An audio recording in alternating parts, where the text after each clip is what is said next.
જય સ્વામિનારાયણ વિદ્યાર્થી મિત્રો, બાયોલોજી ઈ વિદ્યાના ક્લાસની અંદર આપ સૌનું સ્વાગત છે. આજના વિડીયોમાં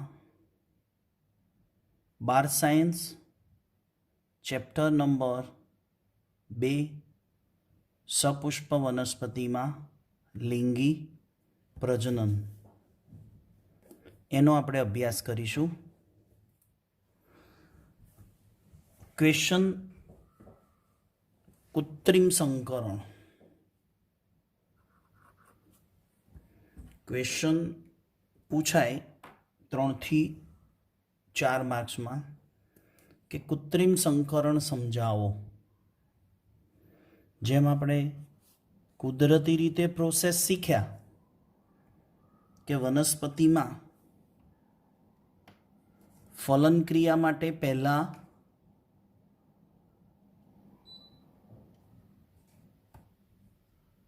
પરાગનયન થયું. હવે એ જે પરાગનયન થયું એ કુદરતી છે, જેના પરાગવાહકો હતા જૈવિક અને અજૈવિક. પવન વડે થતું પરાગનયન, પાણી વડે થતું પરાગનયન, કીટકો વડે, પ્રાણીઓ વડે, પક્ષીઓ વડે. તો આ પરાગનયન એ કુદરતી પદ્ધતિથી થાય.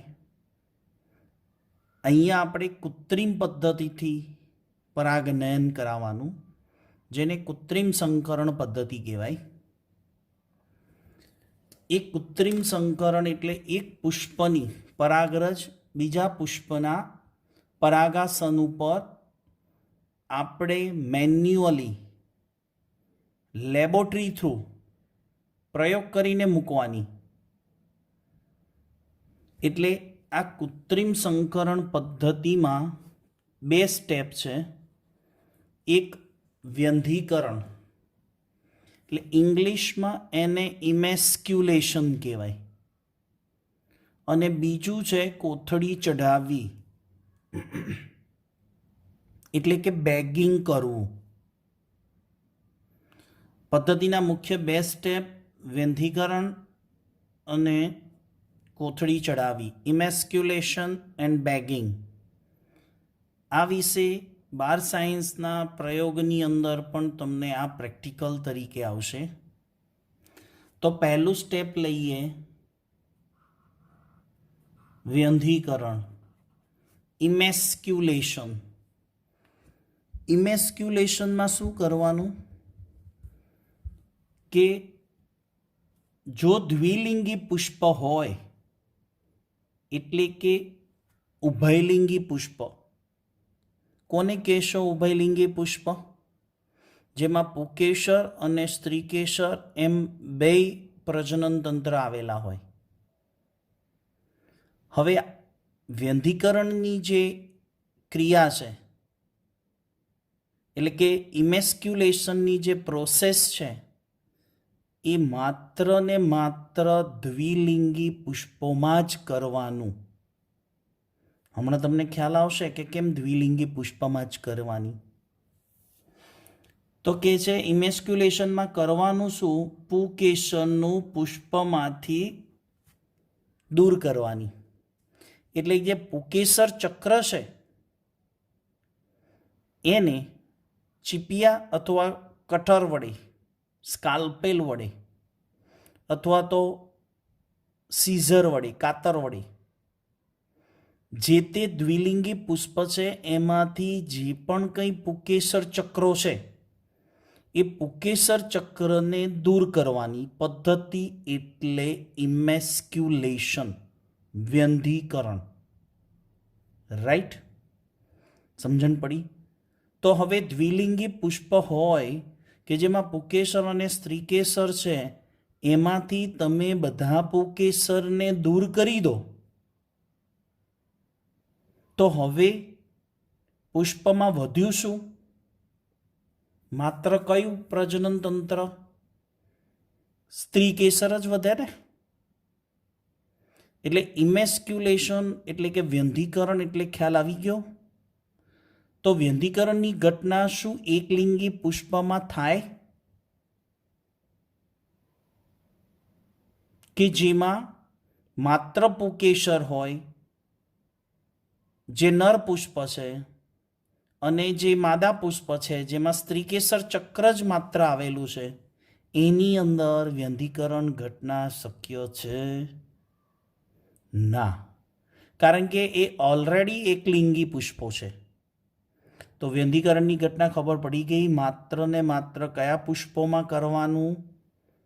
દ્વિલિંગી. સિમ્પલ. પુકેસરને દૂર કરી લો એટલે ઓટોમેટિક પુષ્પ શું બની જાય? માદા પુષ્પ બની જાય. શું કરવા આ પુકેસરને દૂર કરીશું? કે દ્વિલિંગી પુષ્પોમાં સ્વફલનની શક્યતા વધારે છે, એટલે આ પુકેસરની આપણે પરાગરજ લેવી છે. પરાગરજ લઈ અને અન્ય પુષ્પ, અન્ય જાતિના પુષ્પ ઉપર એ પરાગરજને, અન્ય જાતિના પુષ્પના સ્ત્રીકેસર ઉપર એ પરાગરજને ટ્રાન્સફર કરવી છે. આપણે ઈચ્છિત પરાગરજ લેવા માટે વ્યંધીકરણ જરૂરી છે, એટલે પુકેસરને દૂર કરવામાં આવે. બીજું સ્ટેપ છે કોથળી ચઢાવવી, એટલે કે ઈચ્છિત પરાગરજને પરાગાસન ઉપર સ્થાપિત કરીને એના ઉપર મીણિયો કાગળ ચઢાવો, એટલે કોથળી ચઢાવવી કહેવાય. મીણિયો કાગળ ચઢાવો એટલે કે બેગિંગ કરવું. શા માટે બેગિંગ કરવું પડે? સમજો. બે પુષ્પ લઉં છું. એક લઉં છું ગુલાબ અને બીજું લઈએ છીએ આપણે જાસૂદ. આકૃતિ દ્વારા પ્રયત્ન કરીએ સમજવાનો.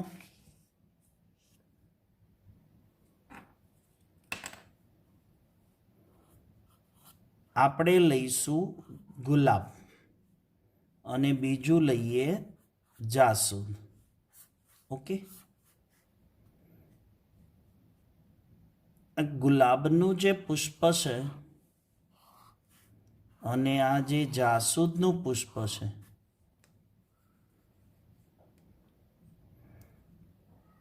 ગુલાબના પુષ્પની અંદર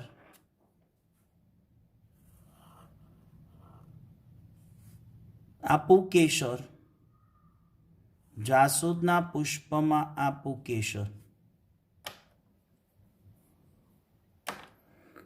અને ગુલાબના પુષ્પમાં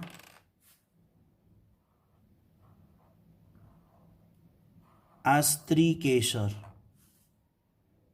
જાસૂદના પુષ્પમાં આ સ્ત્રીકેસર. ક્લિયર? તો આ કયું પુષ્પ થયું સમજવા માટે? દ્વિલિંગી છે. હવે આ જાસૂદના પુષ્પના સ્ત્રીકેસર નો ઉપયોગ કરીએ. આમાંથી આપણે આનું સ્ત્રીકેસર વાપરીશું. એનું પરાગાસન લેવું છે. અને આ ગુલાબ છે એનું પુકેસર વાપરીશું અને એની શું લેવી છે? પરાગરજ. ઓકે. હવે જો આ જાસૂદનું પુષ્પ છે એનું માત્ર સ્ત્રીકેસર આપણે ઉપયોગમાં લેવું છે, એટલે પુકેસરની આમાં જરૂર નથી.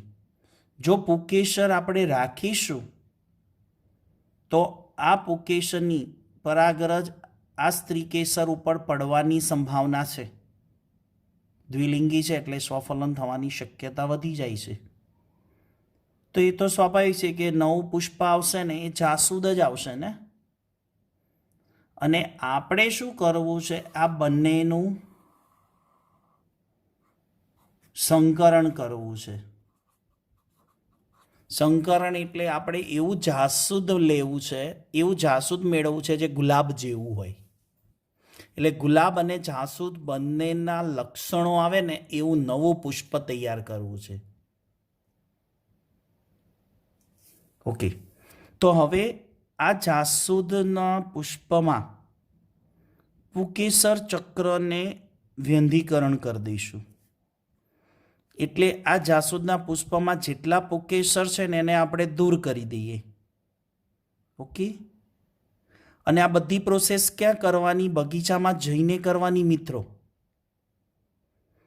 કેમ કે પુષ્પને કાપીને લેબોરેટરીમાં ન લવાય, નહીંતર એની વૃદ્ધિ અને એના હોર્મોન્સ અને બધી ક્રિયા જે આગળની કરવાની છે એ તો બધું અટકી જાય. એટલે આ જે પણ કંઈ પ્રોસેસ કરવાની ને એ છોડની પાસે જઈને કરવાની છે. સમગ્ર કૃત્રિમ સંકરણ પ્રોસેસ છોડની પાસે જઈને કરવાનું છે. અથવા તો આખા કુંડા સાથેનો છોડ લેબોરેટરીમાં લાવવાનો, કમ્પ્લીટલી પ્રોસેસ કરીને પાછો આપણે એને યોગ્ય જગ્યાએ સનલાઇટ, પાણી, ભેજ, તાપમાન મળે ને એવી જગ્યાએ મૂકવાનો. તો આવા જાસૂદના છોડને આપણે લાવીએ અથવા તો ત્યાં જઈ અને પુષ્પનું અંદરથી પુકેસર દૂર કર્યું, એટલે વ્યંધીકરણ કર્યું.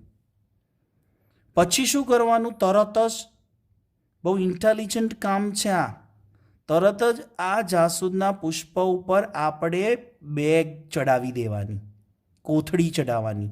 શા માટે કોથળી ચડાવવાની?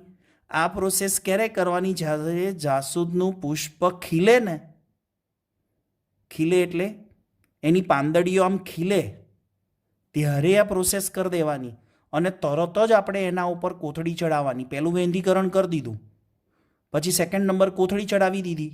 શું કરવા કોથળી ચડાવી? કેમ કે જાસૂદનું પુષ્પ જ્યાં છે, જે તે બગીચામાં અથવા તો જે તે કુંડામાં, એના આજુબાજુમાં બીજા પુષ્પો હોય અને જો કોથળી ન ચડાવીએ તો આપણી જાણ બહાર કોઈ પણ પરાગરજ એના ઉપર આવીને બેસી જાય. અને આપણે કઈ પરાગરજ એના ઉપર મૂકવી છે? ગુલાબની. રાઈટ, ખ્યાલ આવે છે? સ્લોલી. ઓકે, કોન્સેપ્ટ ક્લિયર થાય છે? આગળ તો પહેલું સ્ટેપ શું કર્યું? જાસૂદના પુષ્પની અંદરથી પુકેસર હટાવીને વ્યંધીકરણ કરી લીધું. રાઈટ, પછી કોથળી ચડાવી દીધી. Okay, second step bagging. હવે શું કરવાનું? આ ગુલાબના પુષ્પની પુકેસર છે ને એને આપણે લેવી છે. એટલે સ્વાભાવિક છે કે આ પુકેસરને કાપી અને એનું પરાગાશય ક્યારે કાપવાનું? જ્યારે પરાગાશય પરિપક્વ થઈ જાય પછી આ પુકેસરને આપણે કાપી લેવાનું અને લેબોરેટરીની અંદર, વોચગ્લાસની અંદર આ પુકેસરની પરાગરજ ખંખેરવાની. અને ઘણી એવી નાની પરાગરજ હોય, બારીક લોટ જેવી. એ પરાગરજ આપણે એક પેન્ટ્રી ડીશ અથવા વોચગ્લાસમાં લેવાની. ઓકે, પછી એ વોચગ્લાસને લઈ અને આપણે જાસૂદના છોડ સુધી જઈશું અથવા લેબોરેટરીમાં પ્રોસેસ કરવાની હોય તો જાસૂદના છોડનું જે કુંડું છે, એનો જે પુષ્પ છે, આ છોડ, એ પુષ્પની ઉપર જે કોથળી ચડાવી છે ને એ હવે થોડીક વાર માટે ખોલી લેવાની. અને જ્યારે કોથળીને કાઢીશું ને પછી તરત જ વોચગ્લાસમાં રહેલી જે પરાગરજ છે એને આપણે અહીંયા સ્ત્રીકેસર ચક્રના પરાગાસન ઉપર સ્થાપિત કરી દઈશું. એટલે સ્ત્રીકેસર ઉપર થોડીક પરાગરજ આપણે મૂકી દઈશું. પછી ફરીથી આપણે કોથળી ચડાવી દેવાની, જેથી અન્ય કોઈ પરાગરજ એના ઉપર સ્થાપિત ન થાય. એટલે કે ટૂંકમાં માત્ર ને માત્ર બેગિંગ કરવાનો હેતુ, કોથળી ચડાવવાનો હેતુ એટલો છે કે અન્ય પુષ્પની પરાગરજ આ સ્ત્રીકેસર ચક્ર ઉપર આવે નહીં, ભેળસેળ ન થાય. નહીંતર આપણી જાણ બહાર ભેળસેળ થાય તે તો આપણને શું ખબર પડે? પણ જ્યારે નવો છોડ એમાંથી આવે ને, આને સંકરણ કર્યું કહેવાય, અને હવે એને ઉછેરવા દઈએ અને નવી સંતતિ જ્યારે આવે અને પુષ્પ આવે ને ત્યારે આપણને ખબર પડે કે કોઈ ભેળસેળ થઈ છે કે નહીં. અને જો આ ભેળસેળ ન થવા દીધી હોય અને બેગિંગ સરખી રીતે કરી હોય તો સંકરણ દરમિયાન જાસૂદ અને ગુલાબ બંનેના સંમિશ્રણ લક્ષણો નવી સંતતિમાં ઉતરે. આને કહેવાય કૃત્રિમ સંકરણ. ઓકે, બેગિંગ કરવાનો હેતુ શું? અસંગત પરાગરજને રોકવાની અને પરાગાસનને અશુદ્ધ થતું અટકાવવાનું. અશુદ્ધ થતું એટલે અન્ય કોઈ પુષ્પની પરાગરજ ભળવી જોઈએ નહીં, જે તમને ગુલાબ અને જાસૂદ દ્વારા સમજાયું. હવે આખું સ્ટેપ છે કે ઈચ્છિત દ્વિલિંગી પુષ્પ લેવાનું, પુકેસર દૂર કરીને વેંધીકરણ કરવાનું. ક્યારે? પરાગાશય સ્ફોટન થાય તે પહેલાં. પછી ઈચ્છિત પુષ્પનું પરાગાસન. હા, આપણે ઈચ્છિત પુષ્પનું પરાગાસન તો જાસૂદનું પરાગાસન વાપર્યું અને ગુલાબનું પુકેસર વાપર્યું. અને ઈચ્છિત પુષ્પની પરિપક્વ પરાગરજ લેવાની. પરિપક્વ પરાગરજ એટલે શું? કે જેમાં નાલકોષ અને જનનકોષ બે હોય, અથવા તો નાલકોષ અને બે નરજન્યો હોય, એટલે કે ત્રિકોષી અવસ્થા અથવા દ્વિકોષી અવસ્થા હોવી જરૂરી છે. પછી પરાગાસન ગ્રહણશીલ બને ને પછી એના ઉપર સ્થાપિત કરવાનું, પહેલાં નહીં. જાસૂદના પુષ્પનું પરાગાસન ગ્રહણશીલ બને એટલે કે કોઈ પણ પરાગરજ એ એક્સેપ્ટ કરી શકે ત્યારે એના ઉપર ગુલાબની પરાગરજને આપણે સ્થાપિત કરવાની. એના પહેલાં પરાગરજ મૂક્યા પહેલાં પણ બેગિંગ કરવાનું અને પરાગરજ મૂક્યા પછી પણ બેગિંગ કરવાનું. અને એ બેગિંગ કરવાનું જેથી પરાગરજની કોઈ અન્ય પરાગરજની ભેળસેળ ન થાય. અને પછી એનો ફળનો વિકાસ થાય અને ફળમાંથી બીજ મળે અને બીજને વાવીએ ત્યારે છોડ મળે. અને એ છોડ જ્યારે વૃદ્ધિને વિકાસ થઈને પુષ્પ સર્જે ને ત્યારે આપણને ગુલાબ અને જાસૂદનું સંમિશ્રિત લક્ષણોવાળું પુષ્પ મળશે. આને કહેવાય હાઇબ્રિડિઝેશન, આર્ટિફિશિયલ હાઇબ્રિડિઝેશન. આપણે કૃત્રિમ સંકરણ પદ્ધતિ શીખ્યા. તો આશા રાખું છું કે આ વિડીયો દ્વારા આપણને પૂરી સમજ તમને ખ્યાલ આવ્યો હશે. તો આવતા વિડીયો લેક્ચર સુધી સૌ વિદ્યાર્થી મિત્રોને HP સરના જય સ્વામિનારાયણ.